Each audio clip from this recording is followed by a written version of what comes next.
Hello everyone. World Talent Economy Forum actually work with the global leaders, and we always believe a global leader can change the world. Today we bring a global leader. He is working as a presidential candidate in USA.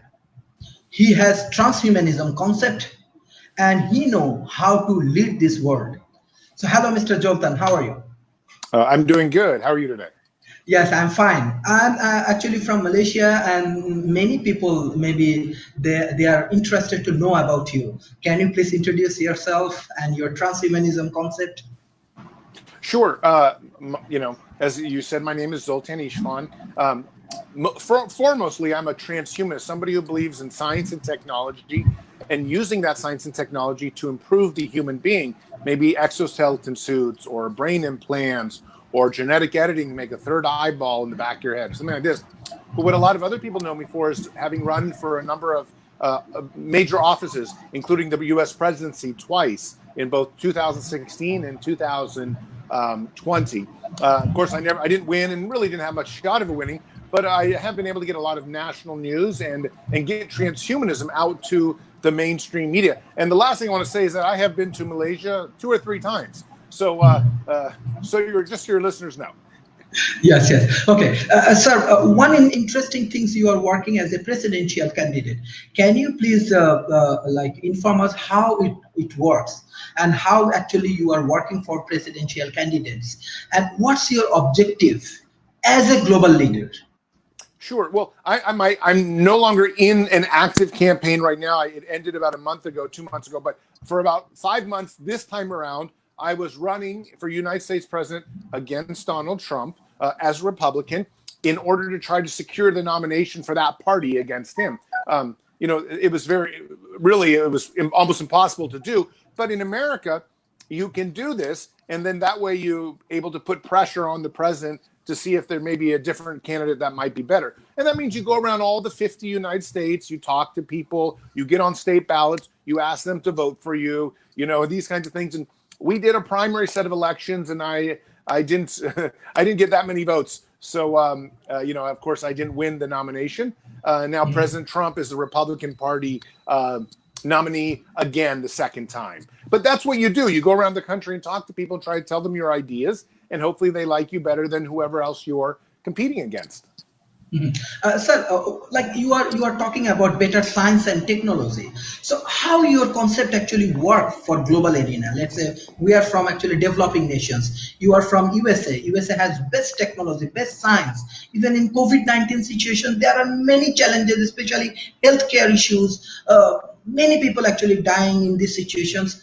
How you think about better science and technology for human being? Well, as I've said, if I had been president, from 2016 when I ran then as well, I would have already been working on vaccines for all types of diseases that are out there. And this is not just COVID-19. This is also Ebola. This is MERS. This is SARS. I mean, there are many, many diseases out there that still kill people. And there could be many more that come after the coronavirus, new plagues that we haven't even thought about. And some people believe you can even have a vaccine for cancer or a vaccine, for other types of diseases so we don't get them. And I think through genetic editing, there's a good chance in the future we will be able to come up with some of these ideas to stop all disease. And my main prerogative as a transhumanist is somebody who would go into politics and bring in a huge amount of resources and money to the science and technology fields and say, instead of worrying about bombs, instead of worrying about the military, let's worry about fixing the things that really hurt people. Cancer, Alzheimer's, heart disease, the #1 killer in the world. Let us fight against heart disease, against cancer, against Alzheimer's, against obesity, against diabetes. These are the things that I, as a president, would want to fight against. I don't want to fight wars in far-off lands. That's not what I'm about. And so this is how I would be very different than the current president and also current presidents before Donald Trump.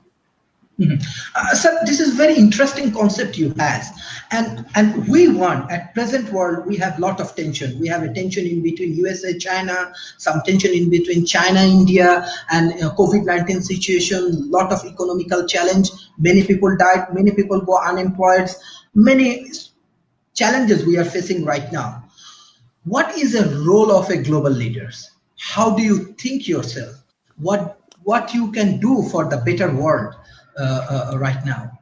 Well, in my opinion, the role of a global leader right now is to really focus on a single concept, and this is the scientific method. When many people and global leaders make decisions, they make it based on maybe their religion, or they make it based on their cultural perspective, or they make it based on their education, or they make it based on what their parents want, or they make it based on history.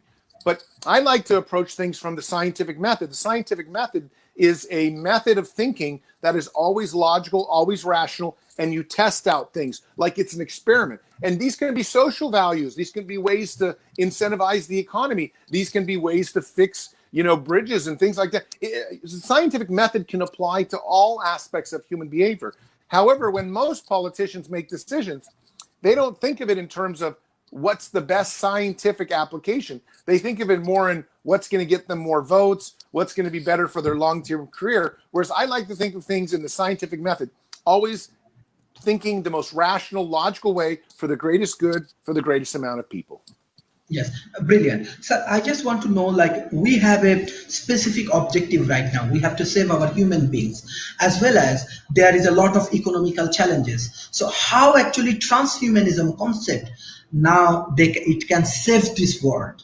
How better science and technology actually work right now? And specifically, I want to represent developing nations, how we can get better support from developed nations and making a proper relationship with science and technology right now. Well, I think the good thing about science and technology is it really just takes creative brains. So even if you're in a developing nation, the students can be very good at math and very good at engineering, and they can become the best scientists in the world. It doesn't necessarily need a huge amount of money; it just needs a very good brain and very much cultural incentive. But I think the way, just to give you an idea, like how transhumanists approach coronavirus. So many transhumanists say, okay, wouldn't it be great to have a vaccine? But there's another way of looking at this. Transhumanists want to, at some point in the future, replace the lungs with something that's better than the lungs. We want to replace the heart with artificial hearts, machine hearts, because they will beat many, many more times longer than a heart. And then the number one killer in the world won't be heart disease. So when we talk about, for example, coronavirus, there are transhumanists working on already something called the bio-lung. It's a lung that actually works through mechanized an apparatus such as an artificial entity. But this is very important because the COVID can't hurt an artificial, machine-like kind of pumping mechanism. And this is how transhumanists think. We don't think, oh, let us keep the human being the same as it is and just overcome what comes us. We think we must overcome our own selves. And so, this, I don't know how this exactly relates to developing nations because it's so far-fetched. But I would say that the best way, in my opinion, to get developing nations interested in science and technology is really just at the very core level to have your politicians be people that are interested in science. Try to vote in doctors, try to vote in engineers, try to vote in people that are not necessarily only lawyers or only other, business people. Vote in a cross-section of society, especially emphasizing the science and technology people.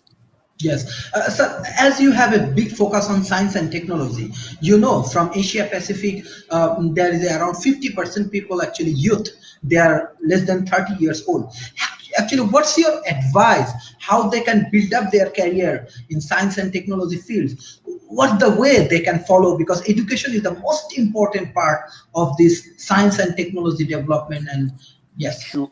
Well, I'd say by far the first thing is be very careful if you study something that's not science and technology right now. And the reason is because in the future, being a lawyer, being an accountant, even being a finance person, all these jobs may be lost to automation.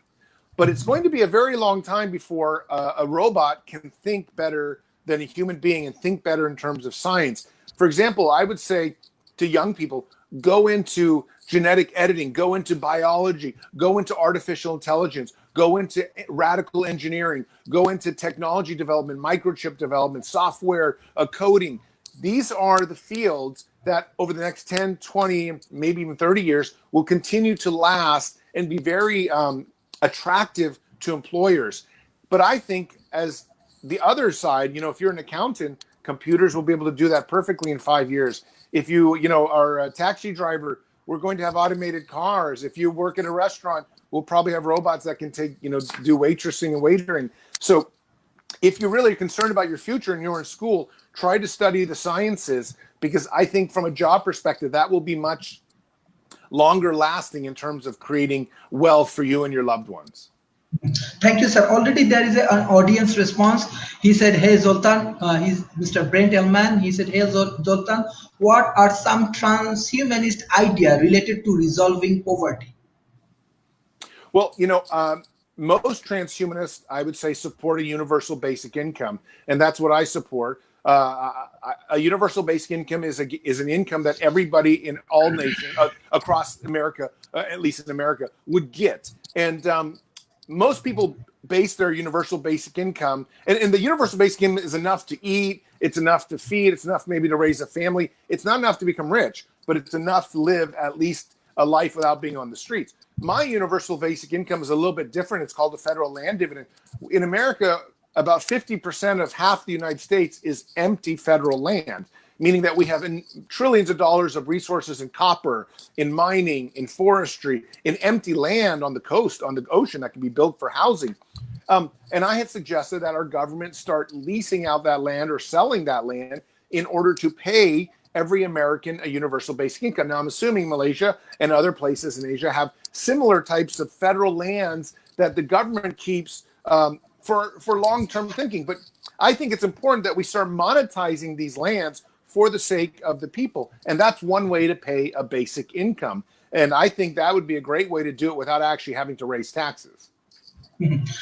So this is very good idea, but from the Asia Pacific perspective, I just want to know. Let's say USA, we saw now that there are a lot of challenges, Black Lives Matter movements, leaderships. There are some divisions and many challenges actually right now USA has. On the other hand, internationally, they have some tension in between China and USA, and many things happening right now. So how you think that in that situations your political views can work and it will create some better leadership, because we want to see a better leadership right now from the youth generation. They want more better leaders, they want more contribution for the society.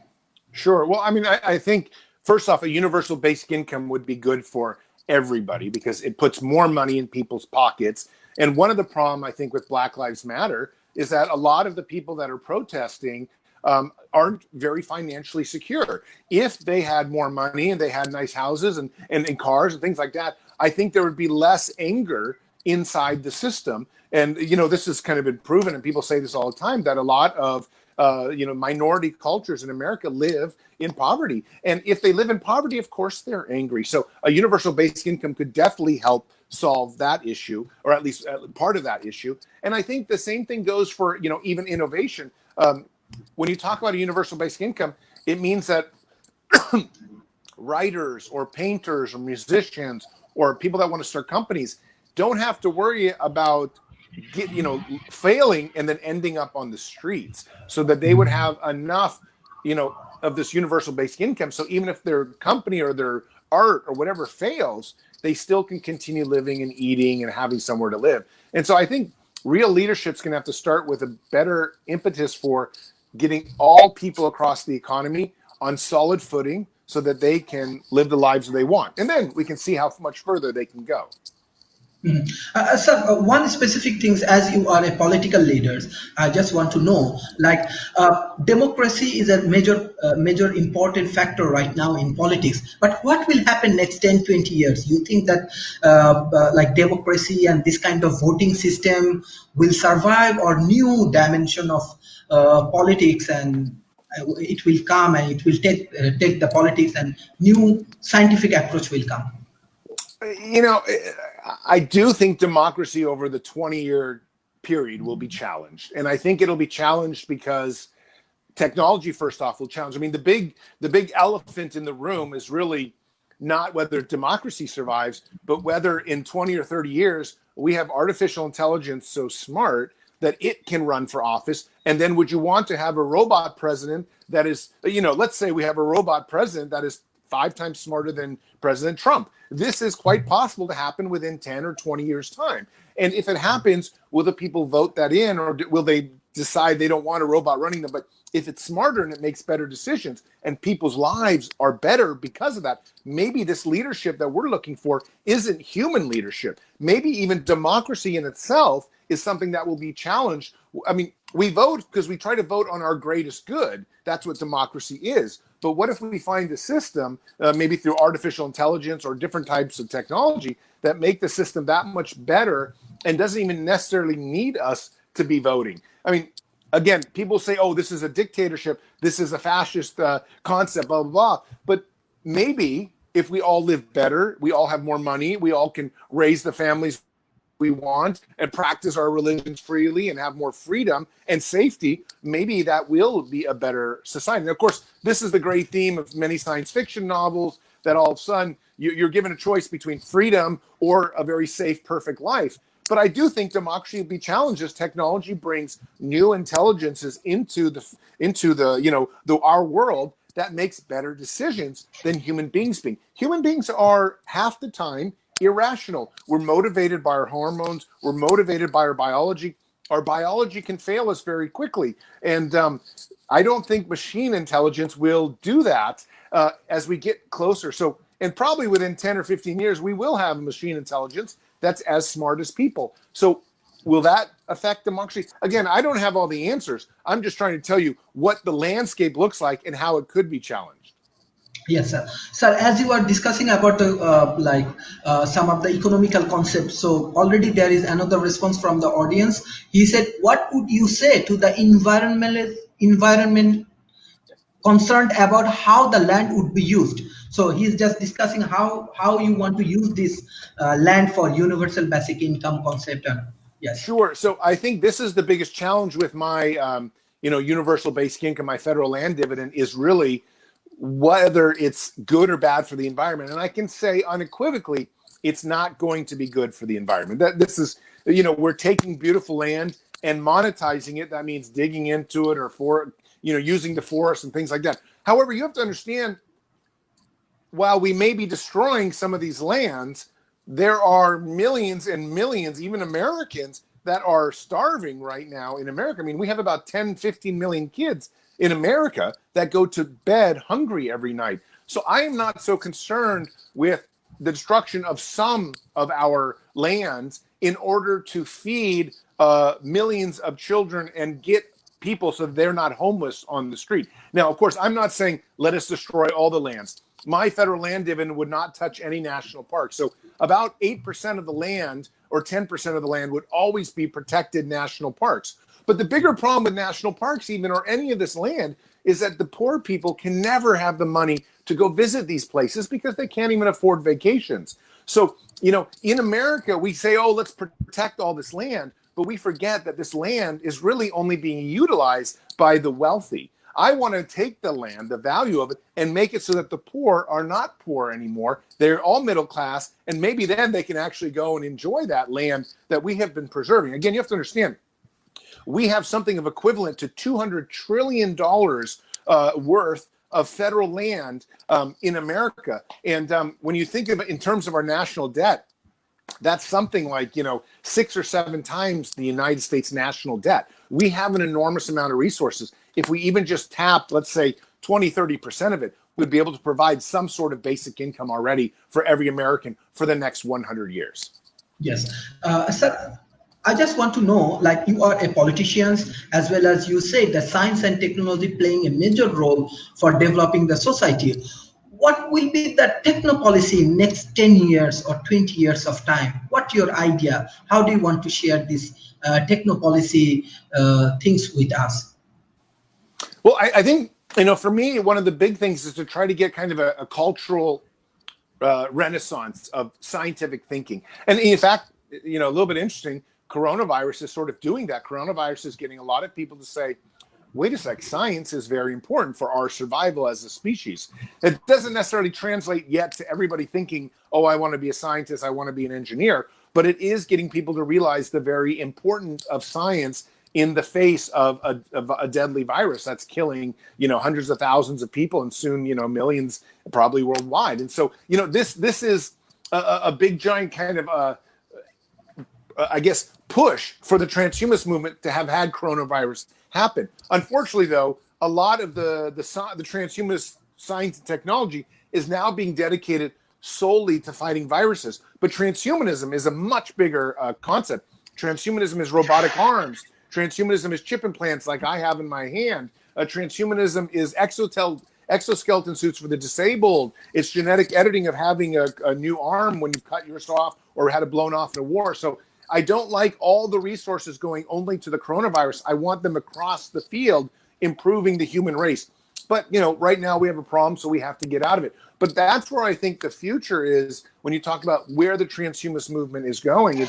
It's definitely about using the resources to improve the human being and eventually become something stronger than we are right now. It's just biological beings. So there are two specific questions. One is from Mr. Brent and another is from Mr. David. Mr. Brent want to know, do you think that young idea related to monetizing our personal data would provide enough funds? This is number one question. Number two question, is a robot tax or AI tax is possible funding vehicle for a UBI? Well, so first off, getting to the first question, I'm not a big fan right now of monetizing our data. And the reason is that I think as soon as we do that, we take a lot of the, I guess, capitalistic incentive of the companies that are kind of doing that data collection. What I think we might be able to do is opt out and say, we don't want you to collect our data whatsoever. That could be a valid point. And maybe the companies can make an offer where they say, look, we'll pay you to have your data. That's fine. But I think right now to try to use it to fund our lives is overstepping the bounds of what kind of capitalism is. We use Facebook, we use Twitter for free, and we really don't have a right to go into their company and say, you must, follow our rules when we're using their services for free. It's possible that they may change it just to keep us. Maybe we'll choose not to use Facebook and Twitter anymore. But I'm not a big fan of forcing a company to do something. It kind of goes against some of my libertarian values. And I think the second thing, when you talk about a tax for AI to fund universal basic income or tax on robots, I think, again, it's possible. There are some big people that, like Bill Gates, have said maybe it would make sense to tax robots to, and I guess if a robot has taken a job of somebody and that robot is then, producing like that person would have been, and they would have been paying taxes, maybe that makes sense, because in the same sense, that robot's just an extension of another person who no longer now is paying taxes. And we need taxes to some extent for society to run. Though I just got to say, I never favor raising taxes. I like to find other incentives outside of raising taxes in order to get society to work. And I think if we do that, maybe through efficiencies of the robots, then we could fund a much better and smaller government. Then we'd have a better chance of, improving society that way. But, I'm willing to hear all the things. I just don't, as a rule, I've found that when you just raise taxes, it doesn't necessarily solve a problem. It opens up another one. And the only thing you now have is just an extra tax. Okay. But this is very interesting idea. But I just want to know, let's say in Asia Pacific, even in South Asia, there are many countries: India, Pakistan, Bangladesh. Even in Asia Pacific, let's say Indonesia, Cambodia, Vietnam. Still, they are progressing. They are developing. Okay. In that situation, how actually technology they can more integrated with the technology, science, and these things, and they can create better lives. Because still, when we working on the policy, when we discussing with the political leaders, the professional people, they have a lot of challenge. How we can create a better world together, how we can make a more efficient and effective society in that reason. Well, I think first thing is that, and this is something I've supported, is that when you vote people into office, you have to make sure that you take a cross section of society. In America, 40% of our people in Congress or Supreme Court, whatever, they're all attorneys, they're all lawyers. I don't like this. The amount of attorneys in America is only 7 or 8%, and yet they represent 40% of the power. What I want is to see some doctors, some nurses, some school teachers, some plumbers, some construction workers, some podcasters, and yes, some attorneys too. That's fine. But we want a great cross section. The second thing we want to do is to try to incorporate more women and more minorities. And the third thing we want to do, perhaps the most important one, is we want to try to incorporate politicians who are younger. And this is where science and technology comes into it. And maybe even a law could be created where, let's say, 15% of the government has to be below the age of 30. And the reason is because who's best at technology? Well, millennials, Generation Y, Generation Z, all these young people who are really into it. And if we, our president doesn't even know how to email, I'm not sure. I don't know if he's ever done those things. And yet everybody in America has to do it, everyone in Malaysia, everywhere around the world. I think we need more politicians who are much more sensitive to what is happening in terms of science and technology. And I think that's really where we should somehow mandate younger people to come into office and try to bring with them what they know. Because the younger people don't know, don't get me wrong, the old people know some very good things. Mr. Trump has, for example, 40 years of business, and that's good. But the young people, like myself, I have 20 years of working with radical new technologies that have just come out in Silicon Valley. That's my expertise. That's also what we need as a policy thing. So I think when you talk about other countries, what to do, perhaps we need to incentivize that more younger people and a diverse talent group become politicians. Because in the end of the day, it's those politicians who will determine the course of policy. And if you have a young person in office, all of a sudden, they're going to say, yes, we welcome all these radical technologies. Yes. Sir, I personally know that you are a very good politician, you are a good consultant, as well as you are a great debater. So there is one of the debatable issue already come from the audience. Mr. Charles Morris, he said, yeah, let the corporation destroy our federal land for the pennies on the dollars. How do you want to define his logic? Well, look, again, you have to just take where my state is, California, which is, of course, one of the richest states and one of the richest kind of territories in the world. We have about 40 million people, of which 13 or 14 million people of those 40 million live below the poverty line. And yet California is 50% empty of federal land, and much of it beautiful coastline land that we have preserved. And I can't say this enough, that whether it's pennies on the dollar, I care more about feeding that 13 or 14 million and giving them a real house, a real education, real school system. It's not going to be pennies on the dollar anyways. That's an exaggeration. It's not going to be a full dollar either. Don't get me wrong. But I would rather feed them and take care of them. And I care more about humanity than I care about the hooded owl or the wolves or endangered species. And it's not to say that I don't love animals or I love nature. I don't want to destroy all of it by any means. I just believe very strongly that we need to take care of people. And in California, where I live, there are 13 million that are poor. And when I say poor, they are below the poverty line. They don't have enough to eat at night. We need to do something. And we have all these resources around us to take care of them. We just need to monetize it some way. Maybe in my plan, for example, we can monetize some of the resources and then make a promise that in 25 years, the corporation that takes it over would have to return it back to what it was, its natural state. And if this was, for example, forestry or something like that, then they could regrow the forest and things like that. But I care more about people than I care about the environment. And especially in my own hometown where I see, if you've been to San Francisco lately, there are tens of thousands of homeless people. They are using the bathroom on the street. They are living on tents. They have needles.